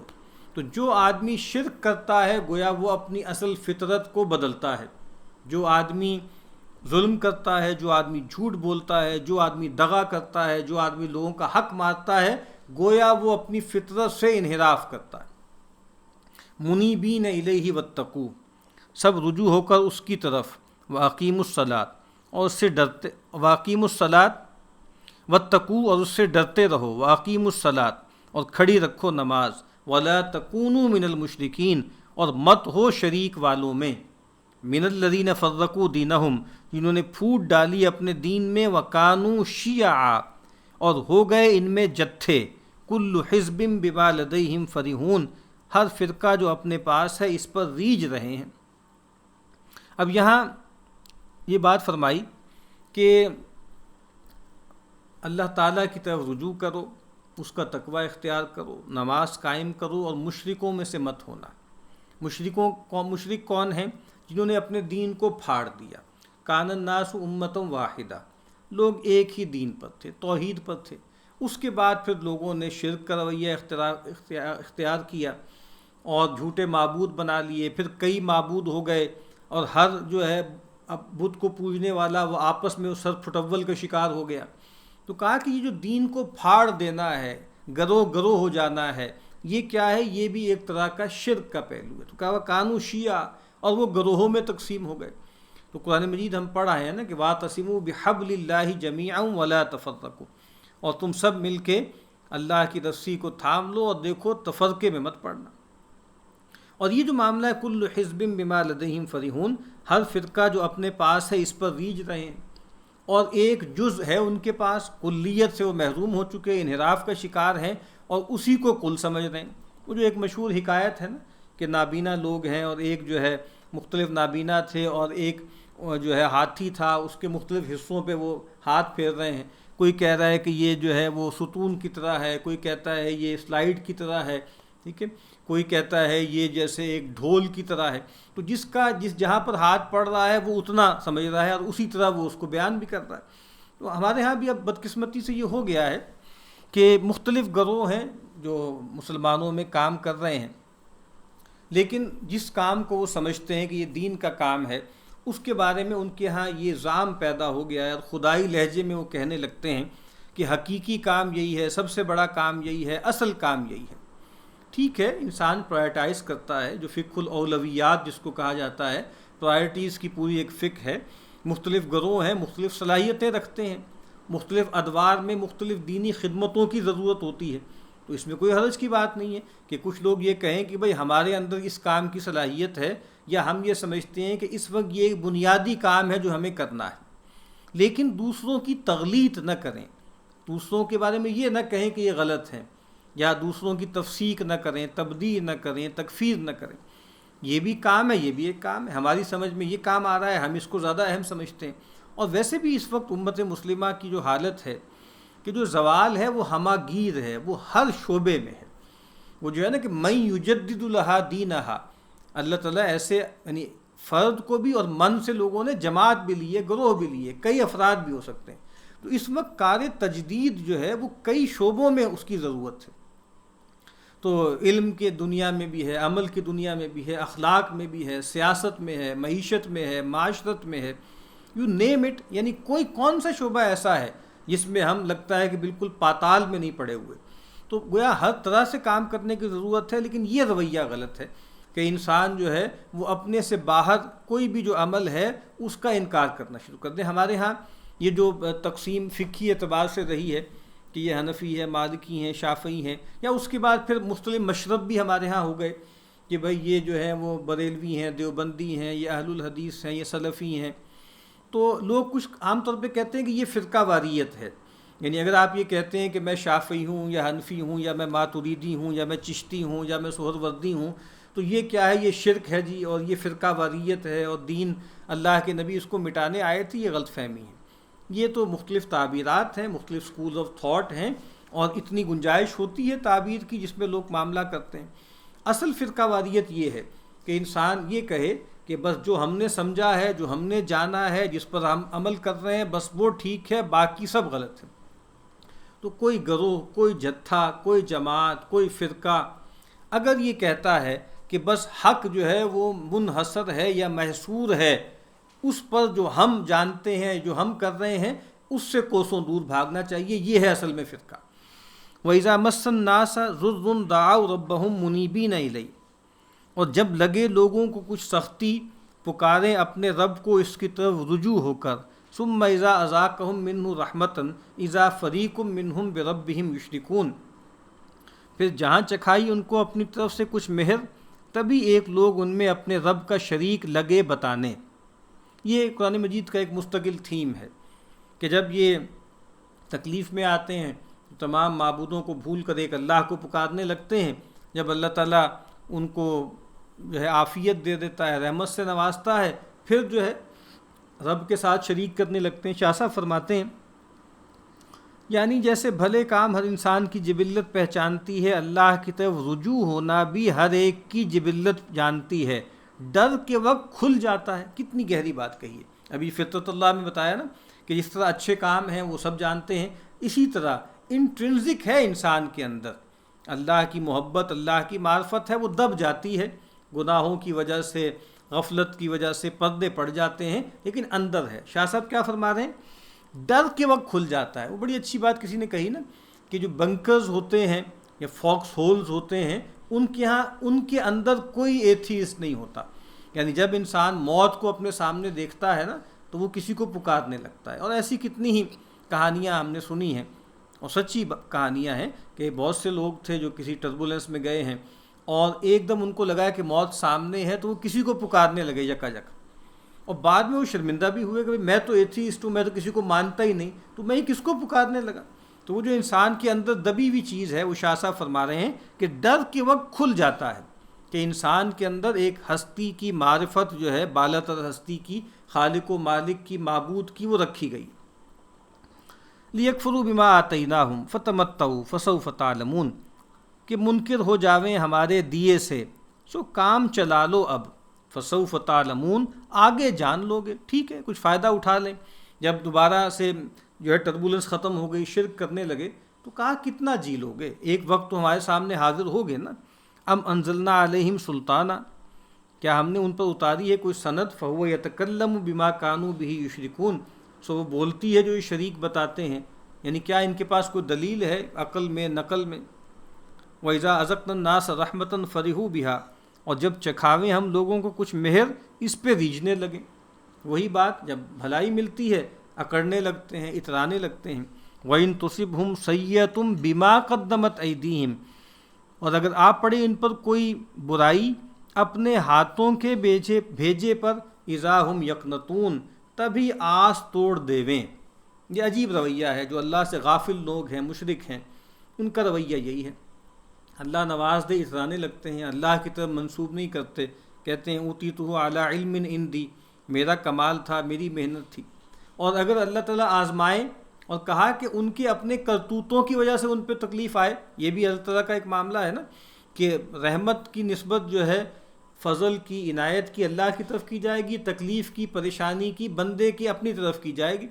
ان تصبک حسنۃ، وہ جو کہا نا ایک جگہ پر کہ ما اصابک من حسنۃ فمن اللہ، جو تمہیں بھلائی پہنچتی ہے وہ اللہ کی طرف سے، وما اصابک من سیئۃ فمن نفسک، اور جو برائی تم تک پہنچتی ہے وہ تمہارے اپنے نفس کی طرف اس کی نسبت ہوتی۔ اور کہا کہ جب تکلیف آتی ہے تو آس توڑ کے بیٹھ جاتے ہیں۔ اولم یروا، کیا نہیں دیکھ چکے، ان اللہ یبسط الرزق لمن یشاء ویقدر، کہ اللہ پھیلاتا ہے روزی جس پر چاہے اور معاف کر دیتا ہے۔ ان فی ذلک لآیات لقوم یؤمنون، اس میں پتے ہیں ان لوگوں کو جو یقین رکھتے ہیں۔ فآت ذی القربى حقہ، سو تو دے ناطے والے کو حق کہو، اس کا حق، والمسکین وابن السبیل، اور محتاج کو اور مسافر کو۔ ذالک خیر للذین یریدون وجہ اللہ، یہ بہتر ہے ان کو جو چاہتے ہیں اللہ کا منہ، اللہ کا چہرہ۔ وَأُولَٰئِکَ هُمُ الْمُفْلِحُونَ، اور وہی ہیں جن کا بھلا ہے۔ تو اللہ تعالیٰ جس کے لیے چاہتا ہے جس کو تنگ کر دیتا ہے، جس کے لیے چاہتا ہے کشادہ کر دیتا ہے، یہی آزمائش ہے۔ اللہ نے نحن قسمنا بینہم معیشتہم فی الحیات الدنیا ورفعنا بعضہم فوق بعض، ہم نے اسی طرح دنیا کی جو گزران ہے نا، ان میں تقسیم کر دی ہے، بعض کو بعض پر بلند کیا ہے، تو کسی کو زیادہ دیا ہے، کسی کو کم دیا ہے۔ اب آزمائش یہی ہے کہ جو تمہیں زیادہ دیا ہے وہ تمہارا نہیں ہے اصلاً، وہ حق ہے ان لوگوں کا جن کو کم دیا ہے۔ وفی اموالہم حق معلوم للسائل والمحروم، تو کہا ان لوگوں کو دو۔ وما آتیتم من ربا لیربو فی اموال الناس فلا یربو عند اللہ، اور جو دیتے ہو بیاج پر، سود پر، کہ بڑھتا رہے لوگوں کے مال میں، سو وہ نہیں بڑھتا اللہ کے ہاں۔ وما آتیتم من زکات تریدون وجہ اللہ، اور جو دیتے ہو پاک دل سے چاہ کر منہ اللہ کا، فاولئک هم المضعفون، سو وہی ہیں جن کے دونے ہوئے۔ اب یہاں ایک کمپیریزن کیا ہے، بظاہر ایسے لگتا ہے کہ سود پہ پیسہ دیا ہے، وہ پیسہ کسی دوسرے کے مال میں گرو کرے گا اور 100 کے مجھے 150 واپس ملیں گے اور مال بڑھے گا۔ تو کہا کہ فلا یربو عند اللہ، اللہ کے یہاں نہیں بڑھتا۔ ایک تو دنیا میں بھی ہو سکتا ہے برکت نہ ہو، وہ سارا مال اللہ تللو میں اور چیزوں میں چلا جائے، لیکن حقیقتاً تو آخرت کا معاملہ ہے نا۔ تو کہا کہ اللہ کے ہاں وہ نہیں بڑھتا، وہ بالکل ختم ہو۔ یمحق اللہ الربا ویربی الصدقات، اللہ تعالیٰ مٹاتا ہے، برباد کرتا ہے سود کو، ویربی الصدقات، اور صدقات کو، خیرات کو، جو اللہ کی خوشنودی کے لیے مال دیا جاتا ہے، اللہ اس کو گرو کرتا ہے، بڑھاتا ہے۔ ایک روایت میں آتا ہے نا کہ بندہ جب اپنے پاک مال سے اللہ کے لیے کچھ خرچ کرتا ہے اور اللہ پاک کے علاوہ کوئی قبول بھی نہیں کرتا، تو اللہ تعالیٰ اس کو اپنے ہاتھ میں لیتے ہیں اور اس کو ایسے گرو کرتے ہیں جیسے تم جو ہے کسی اپنے جو ہے گھوڑے یا بکری کے بچے کو گرو کرتے ہو، اور اس کو جو ہے احد پہاڑ کے برابر کر دیتے ہیں، اتنی قدردانی فرماتے ہیں۔ تو کہا کہ جو تم زکوٰۃ دیتے ہو اللہ کی رضا جوئی کے لیے، تو یہ دونی ہوگی، یہ بڑھے گی، افزوں ہوگی۔ یہاں شاہ صاحب نے عجیب ترجمہ کیا ہے زکوٰۃ کا، یعنی یہاں زکوٰۃ اصطلاحی معنوں میں نہیں لی انہوں نے، چونکہ یہ مکی صورت ہے نا، تو یہاں پر اس طرح کی جو باقاعدہ شرع کے ساتھ زکوٰۃ ہے وہ تو مشروع نہیں تھی نا۔ اس طرح سورہ مومنون کے شروع میں بھی ہم نے پڑھا تھا کہ والذین هم للزکاۃ فاعلون، تو وہاں پر بھی ایک زکوٰۃ کا تو مطلب یہ ہے کہ وہ زکوٰۃ پہ عامل ہیں، زکوٰۃ دیتے ہیں، اور دوسرا زکوٰۃ کا مطلب یہ ہے کہ جو اپنی پاکی یا اپنی پاکیزگی کا اہتمام کرتے ہیں۔ یہاں شاہ صاحب عجیب ترجمہ کر رہے ہیں، اور جو دیتے ہو پاک دل سے چاہ کر منہ اللہ کا، من زکاتن کا مطلب کیا ہے، یعنی پاک دل سے دیتے ہو، جو بھی تم دیتے ہو لیکن پاکیزہ دل کے ساتھ، اس میں ریا نہیں ہے، اس میں کڑھن نہیں ہے، اس کو تم بوجھ یا چٹی سمجھ کے نہیں دیتے۔ جو قرآن مجید نے کہا ہے نا کہ یہ جو منافق ہیں ان کا معاملہ کیا ہے کہ جو خرچ کرتے ہیں اس کو مغرم سمجھتے ہیں، اس کو ایک بوجھ اور تاوان اور چٹی سمجھتے ہیں۔ تو بہت خوبصورت بات ہے۔ اور جو دیتے ہو پاک دل سے، یعنی زکوٰۃ ان کا مطلب کیا ہے، یہ حالت ہے قلب کی، کہ جو دل کی پاکیزگی کے ساتھ جو کچھ دیتے ہو اللہ کی رضا جوئی کے لیے، تو وہ اللہ کے ہاں دونی ہوگی، بڑھے گی۔ اللہ الذی خلقکم، اللہ وہی ہے جس نے تم کو بنایا، ثم رزقکم، پھر تم کو روزی دی، ثم یمیتکم، پھر تم کو مارتا ہے، ثم یحییکم، پھر تم کو جلاوے گا۔ حل من شرکائکم من یفعل من ذالکم من شیء، کوئی ہے تمہارے شریکوں میں جو کر سکے ان کاموں میں سے ایک؟ سبحانہ و تعالی عما یشرکون، وہ ایک، وہ نرالا ہے اور بہت اوپر ہے اس سے جو شریک بناتے ہیں یا بتاتے ہیں۔ اس کا ظہر الفساد فی البر والبحر بما کسبت ایدی الناس، مکمل پڑی ہے خرابی جنگل میں اور دریا میں لوگوں کے ہاتھ کی کمائی سے۔ لیذیقہم بعض الذی عملوا، چکھایا چاہے ان کو کچھ مزہ ان کے کام کا، لعلہم یرجعون، شاید یہ پھر آویں۔ اس کا فائدہ ہے، یعنی کفر اور ظلم پھیل پڑا ہے زمین میں، اور جہازوں میں لوٹ مار ہر طرف اس کا وبال پڑا چاہے، سارا تو آخرت میں ہے، پر کچھ یہاں بھی شاید کہ ڈر کر راہ پر آویں۔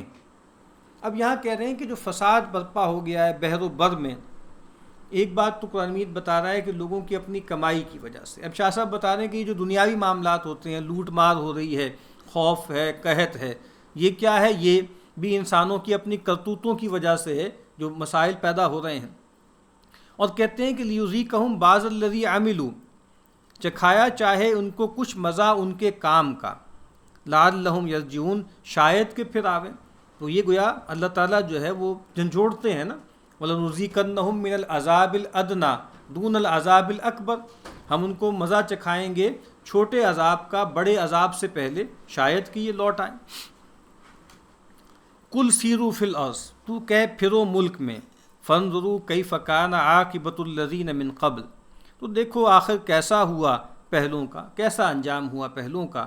کَانَ أَکْثَرُهُم مُشْرِکِین، بہت ان میں تھے شریک والے۔ وہی بات، زمین میں چلو پھرو، قوم عاد ہے، قوم سمود ہے، قوم لوط ہے، قوم شعیب ہے، ان کے مساکن ہیں اجڑے پجڑے تمہارے سامنے ہیں، تو دیکھو تو صحیح کیا انجام ہوا ان کا۔ فَأَقِمْ وَجْهَكَ لِلدِّينِ الْقَيِّمِ، سو تو سیدھا کر اپنا منہ سیدھی راہ پر، من قبل ان یاتی یوم، اس سے پہلے کہ آپ پہنچے ایک دن، لا مرد لہ من اللہ، جس کو پھرنا نہیں اللہ کی طرف سے، یومئذ یصدعون، جس دن لوگ جدا جدا ہوں گے۔ تو کہا کہ ابھی مہلت ہے تمہارے پاس، ابھی وقت ہے، اپنے چہرے کو اللہ کی طرف کر لو، رجوع کر لو، اس سے پہلے کہ وہ دن آ جائے کہ جس دن لوگوں کے سامنے اللہ کو حاضر ہونا ہے اور جس دن کو پھیرا نہیں جا سکتا۔ اب رسولوں کی قوم کے لیے ایک تو وہ دن وہ ہوتا ہے جو عذاب ادنا کا ہوتا ہے، دنیا کے عذاب کا ہوتا ہے، اس کو بھی نہیں پھیرا جا سکتا، اور جو اصل میں بڑا دن ہے وہ تو آخرت کا ہے کہ جہاں لوگ، وہی ہم پہلے پڑھ چکے ہیں، رجمنٹیشن ہو جائے گی، جدا جدا ہو جائیں گے۔ ایک معاملہ یہ بھی ہے کہ جتھے الگ الگ ہو جائیں گے نا، مشرکین مکہ اور ہر قوم جس کی طرف رسول بھیجے جاتے ہیں، ان کے چودھری لوگ کہا کرتے تھے کہ بھئی ہماری چوپال بڑی ہے، ہمارا جتھا بڑا ہے، ہم دیکھ لیں گے، ہم نبڑ لیں گے۔ تو کہا کہ اس دن کوئی خدم و حشم ساتھ نہیں ہوگا، یوم لا ینفع مال ولا بنون، یوم کلہم آتی ہی یوم القیامت فردا، اکیلے اکیلے آئیں گے، منفرد آئیں گے۔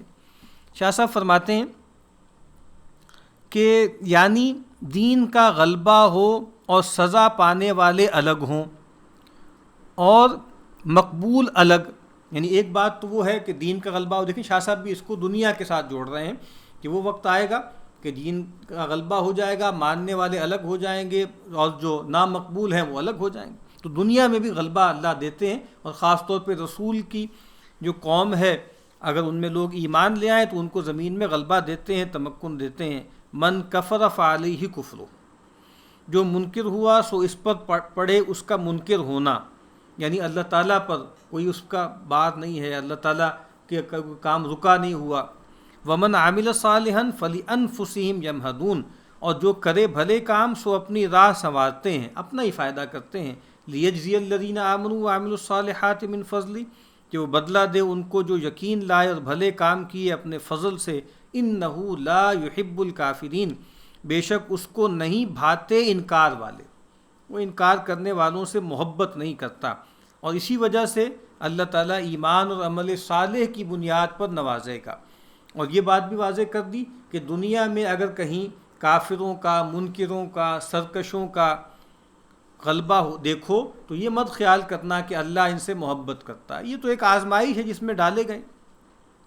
وَمِنْ آیَاتِهِ أَن يُرْسِلَ الرِّيَاحَ مُبَشِّرَاتٍ، اور اس کی نشانیوں میں ایک یہ کہ چلاتا ہے باویں یعنی ہوائیں خوشخبری لانے والی، وَلِيُذِيقَكُم مِّن رَّحْمَتِهِ، اور تا چکھاوے تم کو کچھ مزہ اپنی مہر کا، وَلِتَجْرِيَ الْفُلْكُ بِأَمْرِهِ، اور تا چلیں جہاز اس کے حکم سے، وَلِتَبْتَغُوا مِن فَضْلِهِ، اور تلاش کرو اس کے فضل سے، تاکہ تم تلاش کرو اس کے فضل سے، وَلَعَلَّكُمْ تَشْكُرُونَ، اور شاید تم حق مانو۔ اب یہاں اللہ کی نشانیاں بیان ہو رہی ہیں کہ ہوائیں چلاتا ہے جو بشارتیں لے کر آتی ہیں، بارش کی بشارت لے کر آتی ہیں، اور اللہ کی رحمت جو ہے تم پر آتی ہے، اور انہی ہواؤں کے ذریعے تمہاری، جو آپ کو معلوم ہے بادبانی جہاز ہوتے تھے، ہواؤں کے ذریعے سمندری سفر ہوتا تھا، اور اس کے ذریعے لوگ جو ہے اللہ کا فضل تلاش کرتے تھے، رزق تلاش کرتے تھے، تجارت کرتے تھے۔ لیکن اس سب کو کلمینیٹ کہاں ہونا چاہیے؟ لعلکم تشکرون، یہ سب اللہ کی نعمتیں ہیں، یہ پا کر سرکش نہیں ہونا بلکہ اللہ کے آگے جھکنا ہے، اللہ کا حق ماننا ہے، اور اللہ کا سب سے بڑا حق کیا ہے کہ صرف اس کی بندگی کی جائے، اس کے ساتھ کسی کو شریک نہ ٹھہرایا جائے۔ ابھی سورہ لقمان میں ہم پڑھیں گے کہ شکر اور شرک آپس میں اپوزٹ ہے۔ شرک کرنے والا ناشکرا ہے، وہ حق نہیں مان رہا نا، سب کچھ دینے والا اللہ ہے لیکن وہ اللہ کے ساتھ اور ایسوسیٹ جو ہے وہ مقرر کرتا ہے۔ وَلَقَدْ أَرْسَلْنَا مِن قَبْلِكَ رُسُلًا إِلَىٰ قَوْمِهِمْ، اور ہم بھیج چکے ہیں تجھ سے پہلے کتنے رسول اپنی اپنی قوم پاس، فَجَاءُوهُم بِالْبَيِّنَاتِ، پھر آئے ان پاس پتے لے کر، فَانْتَقَمْنَا مِنَ الَّذِينَ أَجْرَمُوا، پھر بدلہ لیا ہم نے ان سے جو گناہ گار تھے، وَكَانَ حَقًّا عَلَيْنَا نَصْرُ الْمُؤْمِنِينَ، اور حق ہے ہم پر مدد ایمان والوں کی۔ اس کا فائدہ ہے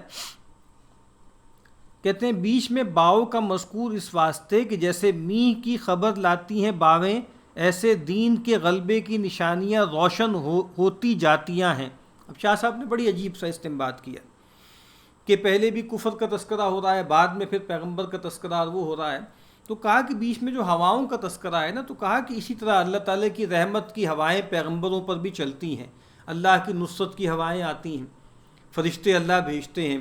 پھر غزوہ احزاب ابھی ہم پڑھیں گے سورۃ الاحزاب میں، وہاں ہواؤں کے ذریعے اللہ نے پیغمبر کی مدد کی، اہل ایمان کی مدد کی، تو گویا اس کی طرف اشارہ کر رہے ہیں۔ اور یہ بات واضح کر دی کہ ہم پہ لازم ہے کہ ہم اہل ایمان کی مدد کریں۔ اور پھر میں عرض کرتا ہوں، یہ جو لزوم ہے نا، یہ اللہ تعالیٰ نے خود اپنے اوپر کیا ہے، اور یہ خاص طور پر ہوتا ہے کن لوگوں کے لیے جو پیغمبروں کے ساتھی ہیں۔ پیغمبروں کے ساتھیوں کے لیے لازم ہے کہ ان کی زندگی میں ہی، پیغمبر کی زندگی میں لائف سپین میں وہ نصرت آ جائے گی، دین غالب ہو جائے گا۔ بعد میں جو مدد ہے کبھی آئے گی کبھی نہیں آئے گی، کبھی اللہ تعالیٰ بہت مدت تک جو ہے وہ کفر کو غلبہ دیے رکھیں گے، پھر کبھی اللہ چاہیں گے تو اپنی حکمت سے قدرت سے جو ہے مدد بھیج دیں گے اور حق غالب ہو جائے گا۔ اللہ الذی یرسل الریاح فتثیر السحابا، اللہ ہے جو چلاتا ہے باویں پھر ابھارتیاں ہیں بدلیوں کو، بادلوں کو اٹھا کر لاتی ہیں۔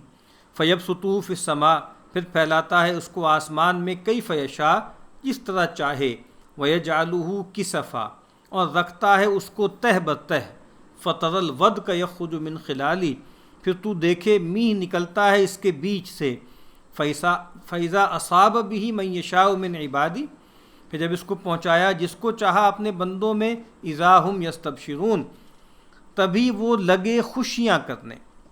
فائدہ ہے پھیلاتا ہے جس طرح چاہے، یعنی پہلے کسی طرف پیچھے کسی طرف، اسی طرح دین بھی پھیلا۔ شاہ صاحب بار بار اس کو ریلیٹ کر رہے ہیں دین کے ساتھ، ہوائیں اللہ چلاتا ہے کبھی ادھر کبھی ادھر، تو کہا اسی طرح اللہ تعالیٰ کی نصرت کی ہوائیں چلتی ہیں اور دین بھی مختلف اطراف میں پھیل جاتا ہے۔ وَإِن كَانُوا مِن قَبْلِ أَن يُنَزَّلَ عَلَيْهِم مِّن قَبْلِهِ لَمُبْلِسِينَ، اور پہلے ہو رہے تھے کہ اس کے اترنے سے پہلے ہی نا امید۔ اب دیکھیں اگر اس کو بھی متعین کریں نا، کہ جس طرح تم مایوس تھے کہ اب بارش نہیں آئے گی، اب قحط پڑ گیا، ہمارے مویشی ختم ہو جائیں گے، ہم بھی مر جائیں گے، پھر جکا جک گھٹا اٹھتی ہے، بارش برستی ہے، زمین زندہ ہو جاتی ہے، رویدگی آ جاتی ہے۔ اسی طرح مکی دور ہے نا، مکی جو ہے وہ صورت ہے، تمہیں لگ رہا ہے کہ مایوسی ہے، اور ایسا ہوا بھی۔ آئے ہیں اللہ کے نبی کے پاس کہ آپ کیوں نہیں دعا کرتے، کیوں نہیں مدد آتی، ہم تو بہت مشکل میں ہیں، تو اللہ کے نبی نے بھی یہ فرمایا کہ تم جلدی کر رہے ہو، اللہ کی مدد آئے گی۔ تو یہاں پر بھی کیا ہے کہ تم مایوس ہوئے تھے، ہوا چلی اور اللہ کی رحمت آ گئی، اسی طرح تمہارے ساتھ بھی ایسا ہی ہوگا۔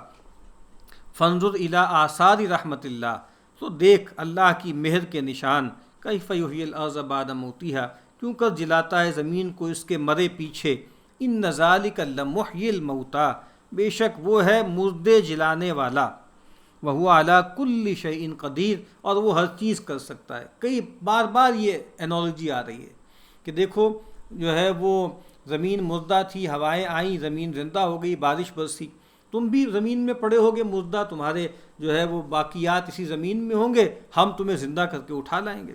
وَلَئِنْ أَرْسَلْنَا رِيحًا فَرَأَوْهُ مُصْفَرًّا، اور اگر ہم بھیجیں ایک باؤ پھر دیکھیں وہ کھیتی زرد پڑ گئی، لَظَلُّوا مِن بَعْدِهِ يَكْفُرُونَ، تو لگیں اس پیچھے ناشکری کرنے۔ اس کا فائدہ ہے یعنی غرض کے ساتھ ہے ان کا شکر اور ناشکری، اور یہاں اس پر فرمایا کہ مراد پا کر بندہ نہ ڈر ہوئے، اور اللہ کی قدرت رنگا رنگ ہے۔ یعنی ایک تو معاملہ یہی ہے کہ ناشکری کرنے لگتے ہیں، جب مراد مل جاتی ہے پھر اللہ کو بھلا دیتے ہیں۔ فَإِنَّكَ لَا تُسْمِعُ الْمَوْتَىٰ، سو تو سنا نہیں سکتا مردوں کو، وَلَا تُسْمِعُ الصُّمَّ الدُّعَاءَ إِذَا وَلَّوْا مُدْبِرِينَ، اور نہیں سنا سکتا بہروں کو پکارنا پھر جب پھریں پیٹھ دے کر۔ وَمَا أَنْتَ بِهَادِ الْعُمْيِ عَنْ ضَلَالَتِهِمْ، اور نہ تو راہ سجھاوے اندھوں کو ان کے بھٹکنے سے۔ ان تسمع الا من یؤمن بآیاتنا فہم مسلمون، تو سنا دے اس کو جو یقین مانے ہماری باتیں، سو وہ مسلمان ہوتے ہیں۔ اب یہاں ایک تو مسئلہ وہ دوسرا ہے نا، سماع موتا کا ایک مسئلہ ہے، وہ تو ایک کلامی بحث ہے۔ یہاں جو بات بیان ہو رہی ہے وہ تو یہ ہے کہ اے اللہ کے نبی، آپ بعض اوقات مایوسی کا شکار ہونے لگتے ہیں ان معنوں میں کہ آپ کو خیال ہوتا ہے کہ بھئی میں ان کو دعوت دے رہا ہوں، یہ مان نہیں رہے، اور قرآن مجید خود کہتا ہے کہ آپ لگتا ہے کہ آپ اپنے آپ کو ہلاک کر لیں گے ان کے پیچھے۔ تو آپ کے بیان میں، آپ کی تبلیغ میں، ابلاغ میں کوئی کمزوری نہیں ہے، مسئلہ لوگوں میں ہے۔ یہ مردہ ہیں، ان کے ضمیر مردہ ہو چکے، ان کے دل مردہ ہو چکے۔ تو کہا کہ یہ مردہ ہیں، آپ ان کو نہیں سنا سکتے۔ اسی طریقے سے آپ ان کو پکار رہے ہیں، یہ بہرے ہیں، اور نہ صرف بہرے ہیں بلکہ پیٹھ موڑ کے بھاگ بھی رہے ہیں، تو اب آپ ان کو کیسے سمجھا سکتے ہیں؟ اور کہا کہ وہ لوگ کہ جو بوجھنا نہیں چاہتے، جو اندھے بنے ہوئے ہیں، اب کیسے آپ ان کو راہ دکھائیں گے؟ آپ کس کو سنا سکتے ہیں؟ آپ کس کو سجھا سکتے ہیں؟ اس کو من یؤمن بآیاتنا، جو ہماری آیات پر ایمان لائے، فہم مسلمون، پھر وہی فرما بردار ہوں گے۔ تو یہ قرآن مجید کی سنت جگہ جگہ ہم پڑھتے آ رہے ہیں، اللہ کی سنت ہے، جگہ جگہ ہم پڑھتے آ رہے ہیں کہ جو سننا چاہتا ہے اللہ اس کو سناتے ہیں، جو دیکھنا چاہتا ہے اللہ اس کو سجھاتے ہیں، لیکن جو نہ سننا چاہے، نہ دیکھنا چاہے اور نہ سمجھنا چاہے، تو پھر اللہ تعالیٰ اس کو ہدایت نہیں دیتے۔ اللہ الذی خلقکم من ضعف، اللہ ہے جس نے بنایا تم کو کمزوری سے، ثم جعل من بعد ضعف قوة، پھر دیا کمزوری پیچھے زور، ثم جعل من بعد قوة ضعفا، پھر دے گا زور پیچھے کمزوری، و شیبہ اور سفید بال، یخلق ما یشاء، بناتا ہے جو چاہے، وہو العلیم القدیر، اور وہ ہے سب جانتا کر سکتا۔ قرآن مجید کہتے ہیں نا وفی انفسکم افلا تبصرون، تمہارے اپنے وجود میں اللہ کی بڑی نشانیاں ہے، کیا تم دیکھتے نہیں، سوچتے نہیں؟ تو کہا کہ دیکھو تم پیدا ہوتے ہو، بالکل انسان کا بچہ جتنا عاجز اور لاچار ہوتا ہے، کسی جانور کا بچہ اتنا کمزور نہیں ہوتا، لیکن بہت کمزور پیدا کیا، پھر تم جوان ہوتے ہو، قوت میں آتے ہو، پھر اس کے بعد دوبارہ بڑھاپا آتا ہے، کمزوری اور سفید بال اور بڑھاپا آ جاتا ہے۔ تو دیکھو ایک زندگی میں اللہ تعالیٰ تمہیں اپنی قدرت کی کیسی نشانیاں دکھاتے ہیں۔ تو وَيَوْمَ تَقُومُ السَّاعَةُ يُقْسِمُ الْمُجْرِمُونَ، اور جس دن اٹھے گی قیامت، قسمیں کھاویں گے گناہگار، مَا لَبِثُوا غَيْرَ سَاعَةٍ، کہ ہم نہیں رہے ایک گھڑی سے زیادہ، كَذَلِكَ كَانُوا يُؤْفَكُونَ، اسی طرح تھے الٹے جاتے۔ وَقَالَ الَّذِينَ أُوتُوا الْعِلْمَ وَالْإِيمَانَ، اور کہیں گے جن کو ملی سمجھ اور یقین، یہاں العلم اور یقین بتایا۔ اب العلم کیا ہے؟ گویا العلم آبجیکٹ ہے نا، العلم ہے قرآن، اور آج ہمارے ریفرنس سے وہی، ٹھیک ہے، قرآن و سنت، اور یقین کیا ہے؟ جو سبجیکٹ کے اندر ہے، یعنی ان کو العلم دیا گیا اور وہ علم ان کے اندر یقین کی صورت میں جا گزین ہو گیا۔ تو ایک ہی چیز ہے، اس کے دو پہلو ہیں، العلم دیا گیا، اس العلم کے ذریعے ان کے اندر یقین پیدا ہو گیا۔ تو لقد لبثتم فی کتاب اللہ، تو کہتے ہیں یقین تمہارا ٹھہراؤ تھا اللہ کے لکھے میں، الی یوم البعث، جی اٹھنے کے دن تک، فہذا یوم البعث، سو یہ جی اٹھنے کا دن ہے، ولیکنکم کنتم لا تعلمون، پر تم نہ تھے جانتے، فیومئذ لا ینفع الذین ظلموا معذرتہم ولا ہم یستعتبون، سو اس دن کام نہ آوے گی ان گناہ گاروں کو تقصیر بخشوانی، اور نہ ان سے کوئی منانا چاہے، ان کو موقع نہیں دیا جائے گا کہ وہ اللہ کو منا لیں، وہ کوئی عذر معذرت کر لیں۔ وَلَقَدْ ضَرَبْنَا لِلنَّاسِ فِي هَذَا الْقُرْآنِ مِنْ كُلِّ مَثَلٍ، اور ہم نے بٹھائی ہے آدمیوں کو اس قرآن میں ہر طرح کی کہاوت، ہر طرح کی مثالیں دی ہیں۔ وَلَئِنْ جِئْتَهُمْ بِآیَةٍ، اور جو تو لاوے ان پاس کوئی آیت، لَيَقُولَنَّ الَّذِينَ كَفَرُوا، تو مقرر کہیں وہ منکر، ان انتم الا مبتلون، تم سب جھوٹ بناتے ہو، یعنی یہ لوگ اتنے لا خیرے ہیں، اس طرح انہوں نے اپنے آپ کو، اپنی باطنی صلاحیتوں کو معطل کر دیا ہے کہ اللہ تعالیٰ قرآن مجید میں گوں گوں انداز میں قسم قسم سے اللہ تعالیٰ مثالیں دے رہا ہے، طرح طرح سے ان کو توجہ دلا رہا ہے، لیکن ان کا معاملہ یہ ہے کہ جب بھی آپ ان کے پاس کوئی جو ہے وہ نشانی لے کر آتے ہیں، کوئی آیت لے کر آتے ہیں، تو یہ کافر لوگ کہتے ہیں کہ تم گھڑتے ہو، تم جھوٹ بناتے ہو۔ کذالک یطبع اللہ علی قلوب الذین لا یعلمون، یوں مہر کرتا ہے اللہ ان کے دلوں پر جو سمجھ نہیں رکھتے۔ جب وہ کہتے تھے نا کہ اساطیر الاولین، یہ کچھ بھی نہیں ہے، اذا تتلی علیہ آیاتنا قال اساطیر الاولین، تو قرآن مجید کیا کہتا ہے؟ کلا بل ران علی قلوبہم ما کانوا یکسبون، ہرگز نہیں، یہ تو زنگ ہے ان کے دلوں پر، کیوں؟ بما کانوا یکسبون، ان کے کسب کی وجہ سے، اور کہا کہ جانتے نہیں، سمجھتے نہیں، اور بدعمالیوں کی وجہ سے، اور انکار کی وجہ سے کیا ہوا ہے، ان کے دلوں پر زنگ آ گیا ہے. یہاں فرمایا ان کے دلوں پر مہر کر دی اللہ نے. وہی جو سزا ہم بار بار بیان کر رہے ہیں کہ اللہ تعالیٰ ایک وقت آتا ہے کہ پھر مہلت گویا ختم ہو جاتی ہے، دلوں پر مہر ہو جاتی ہے. یہ دنیا میں سزا ہے جو ان کو ملتی ہے. فصبر، سو تو ٹھہرا رہ، ان وعد اللہ حق، بے شک اللہ کا وعدہ ٹھیک ہے. ولا یستخفنک الذین لا یوقنون، اور اچھال نہ دیں تجھ کو جو یقین نہیں لاتے. اچھال نہ دیں یعنی یستخفن کا مطلب کیا ہے، خفیف نہ کر دیں، ہلکا نہ کر دیں. تو گویا اس کی جو مراد ہے وہ امام شاہ صاحب نے بیان کی ہے. کوئی چیز ہلکی ہو جاتی ہے تو اچھل پڑتی ہے، اس کو جو ہے کوئی بھی چیز ہوا یا پانی اچھال دیتی ہے. تو کہا کہ جو لوگ جو یقین نہیں رکھتے کہیں تمہیں جو ہے وہ اچھال نہ دیں، تمہیں اپنی جگہ سے ہٹا نہ دیں، تمہیں جو ہے وہ بچلا نہ دیں. تو کہا سو تو ٹھہرا رہے، بے شک اللہ کا وعدہ ٹھیک ہے، اور اچھال نہ دیں تجھ کو جو یقین نہیں لاتے. بارک اللہ لی ولکم فی القرآن العظیم ونفعنی وإیاکم بالآیات والذکر الحکیم.